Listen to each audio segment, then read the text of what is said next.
Chapter 4. Bliss, Ecstasy, and More Important Reasons to Meditate. Strictly speaking, silent meditation retreat is a misnomer. On my first week-long retreat, back in the summer of 2003, there were 2 times when students spoke with a meditation teacher. On one of those occasions, a group of 8 or 9 of us yogis assembled in a room near the meditation hall. There, for 45 minutes, we could air any problems we were having. Which was good, because I was having a problem. I couldn't meditate. I hadn't yet had my big meditation breakthrough, that moment when I viewed my overcaffeination mindfully and transcended it. All I had done was spend a day and a half failing to concentrate on my breath. I tried and tried, but I just couldn't stop thinking about stuff. So when my turn came to speak, I gave voice to this frustration. The ensuing dialogue with my teacher went something like this.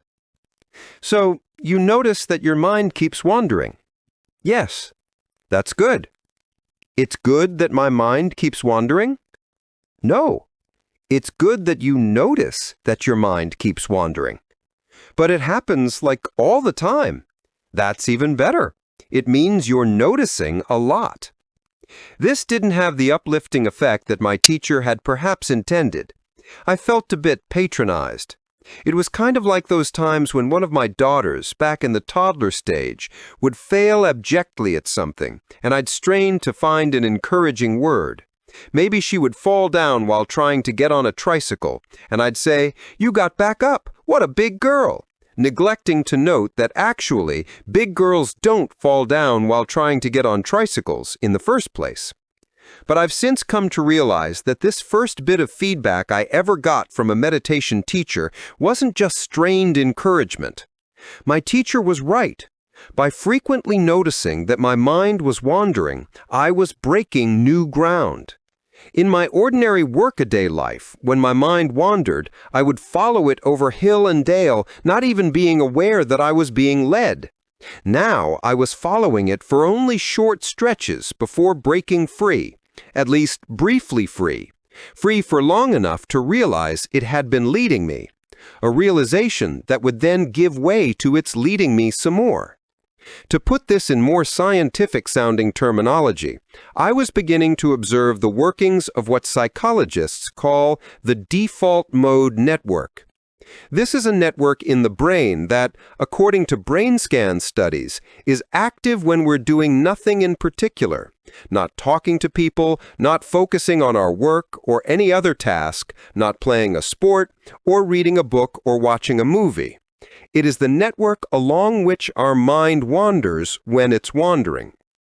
And as for where the mind wanders to, well, lots of places, obviously, but studies have shown that these places are usually in the past or the future. You may ponder recent events or distant strong memories. You may dread upcoming events or eagerly anticipate them. You may strategize about how to head off some looming crisis or fantasize about romancing the attractive person in the cubicle next to yours. What you're generally not doing when your mind is wandering is directly experiencing the present moment. In one sense, it's not hard to quiet your default mode network. Just do something that requires concentration. Do a crossword puzzle, or try to juggle 3 tennis balls. Until you get to a point where juggling is second nature, you probably won't be fantasizing about the attractive person in the cubicle next to yours. What's hard is to abandon the default mode network when you're not doing much of anything, like, say, when you're sitting in a meditation hall with your eyes closed. That's why you try to focus on the breath. The mind needs some object to focus to wean it from its habitual meandering. But even with this crutch available, you may find yourself in the position I was in during the early part of that retreat, being repeatedly, frequently, helplessly carried away from experiential mode into default mode. Every time you realized you had been carried away, it's tempting to feel frustration or anger or, my personal favorite, self-loathing. But the standard instruction is to not waste time on that. Instead, just note that fact that your mind was wandering. And perhaps even note what kind of wandering it was doing. Dreading work, looking forward to lunch, lamenting a bad golf shot. My teacher, in highlighting the silver lining surrounding my diffuse attention, was no doubt trying to encourage me to do just that. This turned out to be good guidance. By interrupting the workings of my default mode network, by snapping out of it and realizing that my mind was wandering and then returning to my breath, I was diluting its dominance. As I got better at focusing on my breath for longer periods, this network would become less and less active. At least, that's a pretty fair guess. Brain scan studies have shown this happening in novice meditators. Such studies have also shown that highly adept meditators, people who have meditated for tens of thousands of hours and are in a whole nother league from me, exhibit dramatically subdued default mode networks while meditating. When the default mode network subsides, when the mind stops wandering, it can be a good feeling. There can be a sense of liberation from your chattering mind, a sense of peace, even deep peace. You may not get this feeling every time you meditate, but for some people it happens often enough that it's one of the main inducements to get back on the cushion the next day, part of the positive reinforcement that sustains the practice. But once you get to this point, once you've used your breath to gain some measure of escape from your wandering mind, you're at a crossroads. There are two different paths you can follow, corresponding to two different types of meditation. Concentration and mindfulness.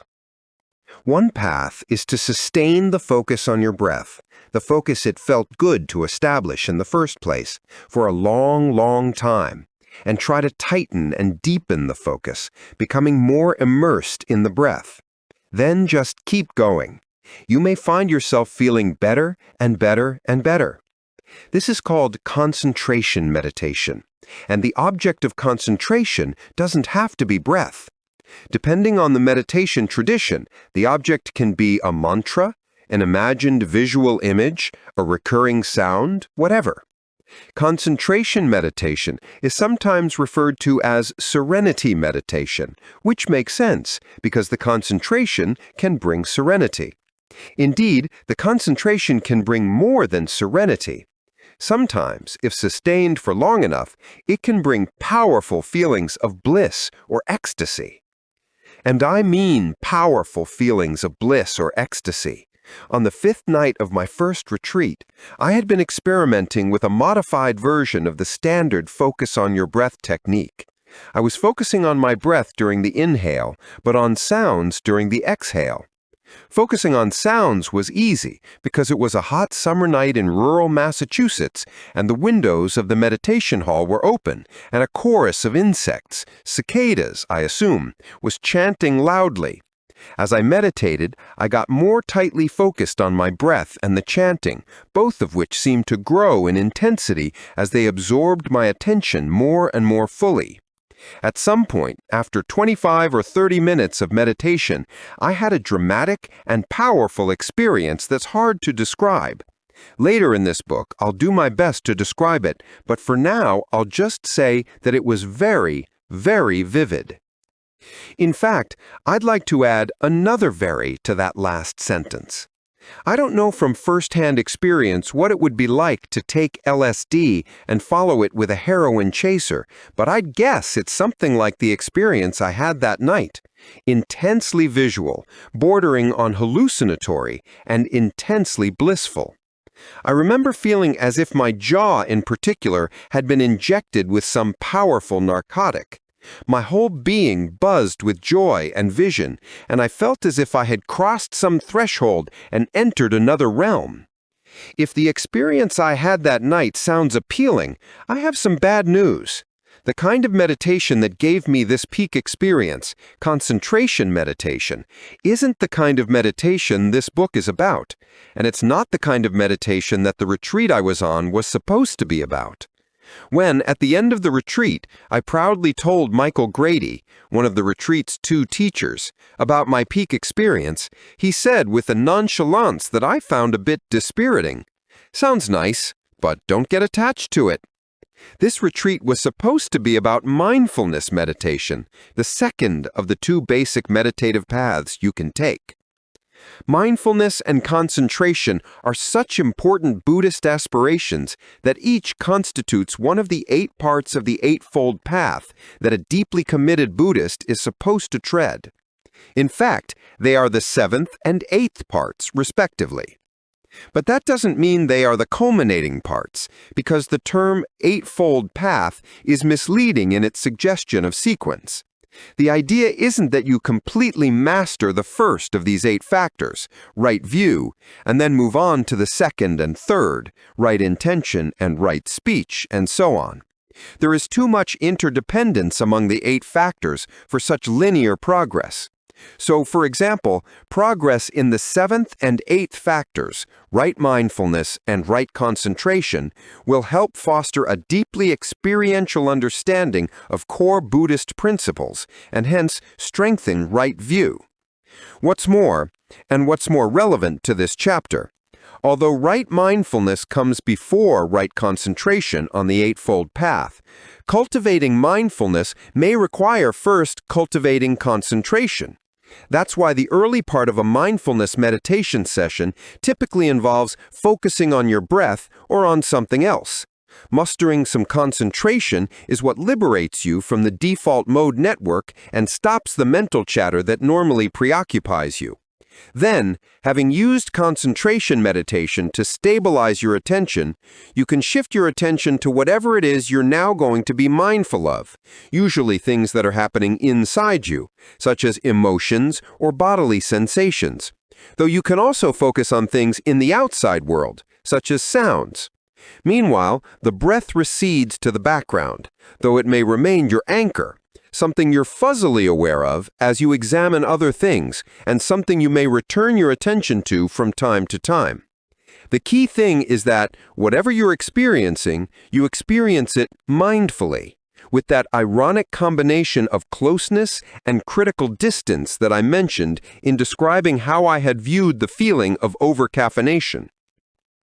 I realize that mindfully viewing some feeling you're having, anxiety or restlessness, for example, may not sound as exotically appealing as the psychedelic ecstasy that concentration meditation brought me on that summer night in Massachusetts. But I have several consolations of pursuing mindfulness meditation, and some of them have their exotic aspects. Mindfulness in real life. First, mindfulness meditation is good training. Viewing your feelings mindfully on a meditation cushion can make you better at viewing your feelings in everyday life, which means your life will be less governed by misleading or unproductive feelings. You spend less time fuming at drivers who, inexcusably, oblivious to the important appointment you're late for, take a couple of seconds to hit the accelerator after the light turns green. You spend less time yelling at your kids or your spouse or yourself or whoever you're inclined to yell at. Less time pointlessly resenting indignities inflicted on you. Less time having revenge fantasies about the inflictors, not that such fantasies are without their pleasures, and so on. Another virtue of mindfulness meditation is that it can make you more attuned to beauty. This effect is especially dramatic on a retreat when you're doing so much meditating and when your isolation from the real world is limiting the number of things for you to worry about, eagerly anticipate, or bitterly regret. With your default mode network deprived of fresh fuel, it's easier to stay in experiential mode. This deepened absorption in everyday sensations can change your consciousness dramatically. Birdsong can sound surreally pretty. Textures of all kinds, the surface of bricks, of asphalt, of wood, can be enthralling. During a mid-retreat walk in the forest, I once found myself caressing, yes, pretty literally caressing, the intricately sculpted trunk of a tree. And believe me when I tell you, I'm not the tree-hugging type. More generally, I'm not the stop and smell the roses type. On a typical workday, here is the way I eat lunch. Open a can of sardines, get a fork, eat the sardines directly out of the can while standing in front of the kitchen sink, throw the can away. There, done with lunch. But after a few days on my first retreat, I found myself taking the opposite approach to eating, which is all the more surprising given how Spartan the food was by conventional standards. Strictly vegetarian, no store-bought snacks, and, most disturbing of all, chocolate on a less than daily basis. The first time I entered the dining hall at mealtime, I was puzzled as to why so many people were eating with their eyes closed. Before long, I got the picture. Shuttering the visual field brought absorption in taste closer to 100%. The result was sublime. A single bite of salad, chewed slowly, savored not just for flavor but for texture, could bring 15 seconds of near bliss. So imagine the buttered cornbread. On retreat, common visual experiences can assume a kind of drama. I remember reaching to open an age screen door and suddenly feeling as if I were watching a movie. One of those scenes where an ultra close-up shot of something ordinary signals something momentous to come. Of course, nothing momentous came, unless you count the next dramatic visual experience, which tended to come soon. Once, on that first retreat, I was in my dorm room jotting observations on index cards when I looked up at the drawn window shade and recorded this. While writing this card, get dazed by beauty of mottled pattern, sun hitting it through trees and screen. Feels like a narcotic. Speaking of pharmaceuticals, if I'm going to sing the praises of meditation retreats, I'm obliged to mention possible side effects. The very silence and seclusion that frees you from workaday concerns can also give you time to get immersed in other concerns, notably personal or family issues that in everyday life might visit you and even revisit you, but not settle in for a long stay.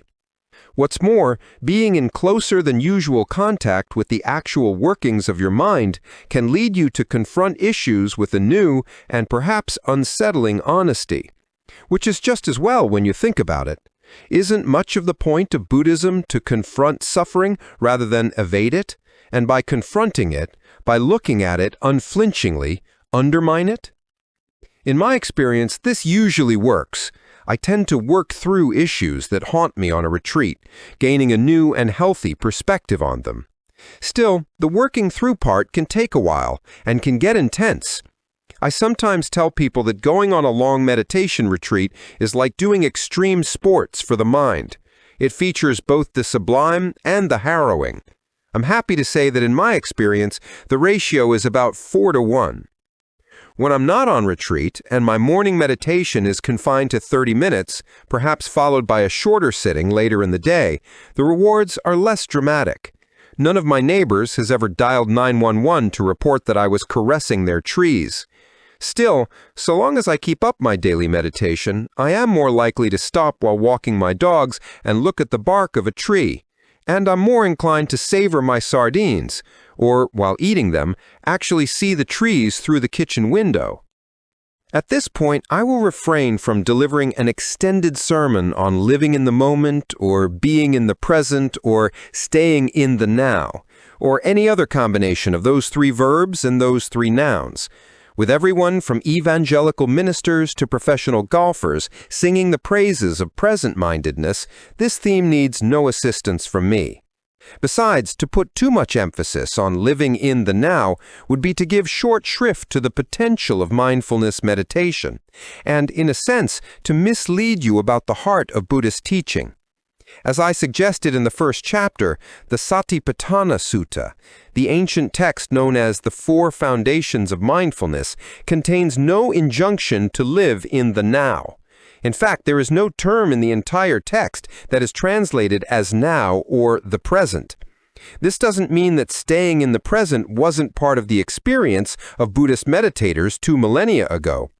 If you focus on your breathing or on bodily sensations, as prescribed in ancient mindfulness texts, the present is where you will be. Still, if you want to go full-on Buddhist, if you want to take the red pill, you need to understand that staying in the present, though an inherent part of mindfulness meditation, isn't the point of the exercise. It is the means to an end, not the end itself. Approaches to enlightenment. Which brings us to the subject of enlightenment.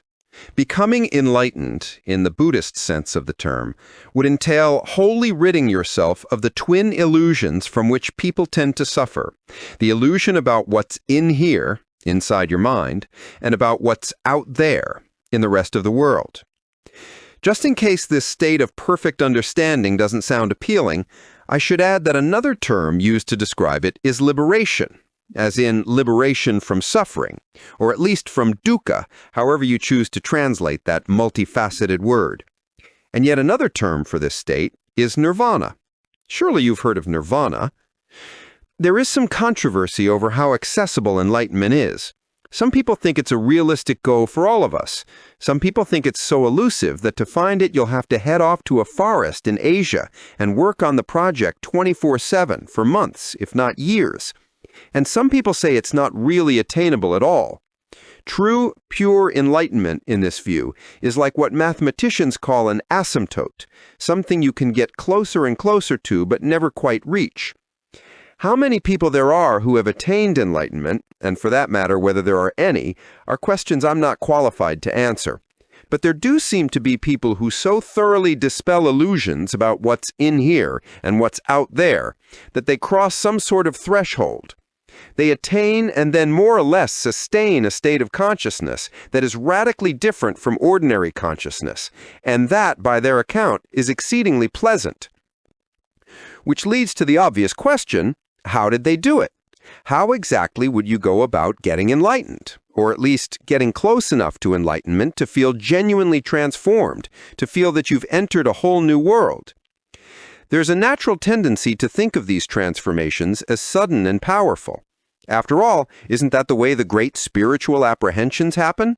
Moses in the burning bush, Muhammad in the cave, Paul on the road to Damascus? Even the Buddha is said to have seen the light in a single epic episode of meditation. And if you doubt how vividly dramatic this moment was, just check out the enlightenment scene in the movie Little Buddha, which, like The Matrix, features Keanu Reeves in the lead role. Talk about great visuals. If you think of meditation this way, think of its aim as being a dramatic and overwhelming experience of revelation, of enlightenment, you might conclude that of the two meditative paths I've described, concentration meditation would be the surer route. Certainly my own inadvertent experiment with extended concentration meditation during that first retreat suggested as much. I did have the sense that I was suddenly getting a radically truer view of things and that I had made some kind of big breakthrough. And though I don't think this experience brought me anywhere near actual enlightenment, I do think that some people get into or at least near that rare territory in sudden and dramatic ways via concentration meditation. But since that first retreat, I've come to believe that as dramatic and profound as that experience felt, and as unspectacular as mindfulness meditation may sound by comparison, mindfulness meditation can, in fact, lead to the same kind of place, a place of sharply and vividly altered perspective. The routine business of mindfulness, observing the world inside you and outside you with inordinate care, can do more than tone down troublesome feelings and enhance your sense of beauty. It can, in a slow, incremental, often uneven, yet ultimately systematic way, transform your view of what's really out there and what's really in here. What begins as a modest pursuit, a way to relieve stress or anxiety, cool anger, or dial down self-loathing just a notch, can lead to profound realizations about the nature of things and commensurately profound feelings of freedom and happiness.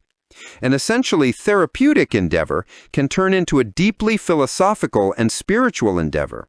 This is the third virtue of mindfulness meditation. It offers a path to liberation from the matrix. I wish I could say that the entire preceding paragraph is based on my own experience, that I walk around seeing things with near-perfect clarity, having undergone an enduring and momentous shift of perspective, and that I live in the general vicinity of bliss. Sadly, no. But I've now talked to enough highly adept meditators who have traveled much farther along the path than I have to feel confident that the preceding paragraph is true. We'll be hearing testimony from some of them that I hope will give you the same kind of confidence. What's more, I've personally experienced pretty dramatic, if sometimes fleeting, shifts of perspective. I've already mentioned some of these, notably my moments of suddenly transformed relationship to my anxiety, and earlier to my overcaffeination. And one thing I've noticed in talking to those highly adept meditators is that almost invariably they recognize these and other kinds of experiences I've had as the kinds of experiences they too had somewhere along the path. Indeed, in many cases, these experiences seem to have paved the way for their more encompassing illuminations. Though I haven't seen the whole edifice of enlightenment, apparently I've seen some of the building blocks. Insight meditation. Strictly speaking, it isn't just mindfulness meditation that has let me see these building blocks. The mindfulness meditation I've done has been within a particular school of meditation known as Vipassana, pronounced Vipassana. Vipassana is an ancient word that denotes clear vision and is usually translated as insight. The name of the place where I did that meditation retreat in 2003, the Insight Meditation Society, could be rendered as the Society for Vipassana Meditation, which in fact is what it is. Vipassana teaching puts so much emphasis on mindfulness that some people use the two terms interchangeably. But the distinction is important. Mindfulness meditation is a technique you can use for various purposes, beginning with simple stress reduction. But if you are doing mindfulness meditation within a traditional Vipassana framework, the ultimate purpose is more ambitious, to gain insight. And not just insight in the everyday sense of understanding some new stuff. The idea is to see the true nature of reality, and Buddhist texts going back more than a millennium spell out what that means. They define Vipassana as apprehending what are known as the three marks of existence. Two of the three marks of existence sound as if actually they wouldn't be too hard to apprehend. The first is impermanence. Who could deny that nothing lasts forever? The second mark of existence is dukkha, suffering, unsatisfactoriness. And who among us hasn't suffered and felt unsatisfied? With these two marks of existence, the point of Vipassana meditation isn't so much to comprehend them, since basic comprehension is easy enough, as to comprehend them with new subtlety, to see them at such high resolution that you deeply appreciate their pervasiveness. But the third mark of existence, not self, is different. With not self, comprehension itself is a challenge. Yet according to Buddhist doctrine, it is crucially important to grasp not self if your goal is vipassana, seeing reality with true clarity, such clarity as to pave the path to enlightenment. My own progress toward grasping not self began on that first meditation retreat. In fact, in retrospect, it began around the time I told my teacher that my wandering mind was keeping me from focusing on my breath. Noticing that your mind is wandering doesn't seem like a very profound insight, and in fact it isn't one, notwithstanding my teacher's kind insistence on giving it a standing ovation. But it's not without significance. What I was saying in that session with my teacher was that I, that is myself, the thing that I had thought was in control, don't readily control the most fundamental aspect of my mental life, what I'm thinking about. As we'll see in the next chapter, this absence of control is part, though by no means all, of what the Buddha had in mind when he emphasized the importance of grasping not self. And later in the book, we'll see that, however ironic it sounds, grappling with the sense in which you don't exist is a step toward putting you, or at least you, in charge.